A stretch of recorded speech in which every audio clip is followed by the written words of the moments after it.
A tall tale.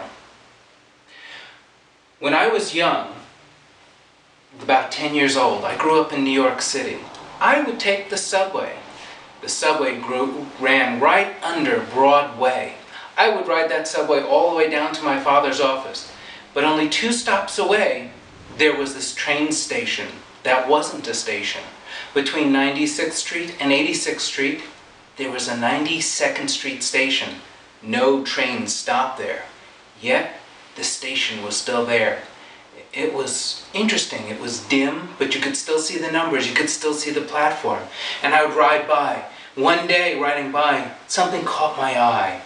There was this box, and it looked like a jewelry box with stuff flowing out of it.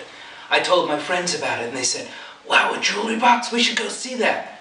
But the only way to get there was to go down the subway tunnel. Who knew what kind of vermin lived there? But one afternoon, we waited until the train passed, and we sat in the end like we were waiting for somebody else to get off the train. And I snuck up to the platform, and my 2 friends said, "Go on, go on!"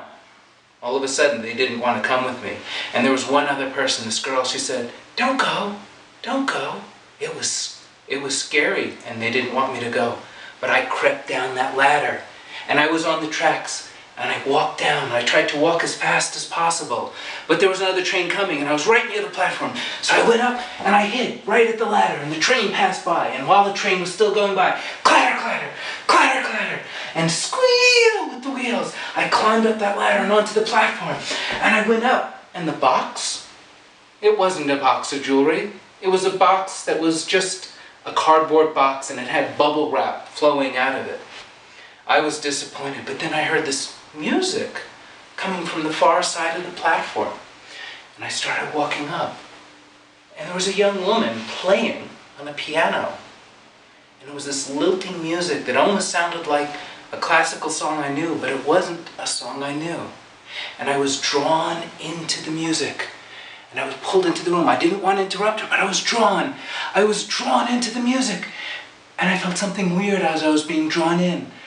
I felt whiskers growing out of my face. And I had a bald tail. I was turning into a rat, and I was being pulled into the room. And I couldn't turn away. The music, it was pulling me and pulling me. And then I heard the sound of the train rattling by just outside. Tick-tick, tick-tick. And I felt myself being released from being a rat. And I ran to the other end of the platform, and I put my hands over my ears so I could not hear the music.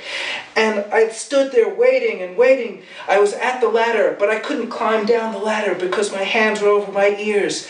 And I waited for another train. Finally, 5 minutes, 10 minutes, another train passed, and I could climb. And I went up the ladder to the street.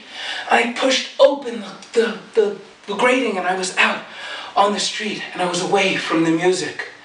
I was relieved. I didn't know there was such dark magic in this city. And as I got out and closed the grate, there was this pigeon looking at me. And it just kind of looked at me sadly, like it knew me. And it gave me this look like this, just like my friend on the platform. What other dark magic lived in the city?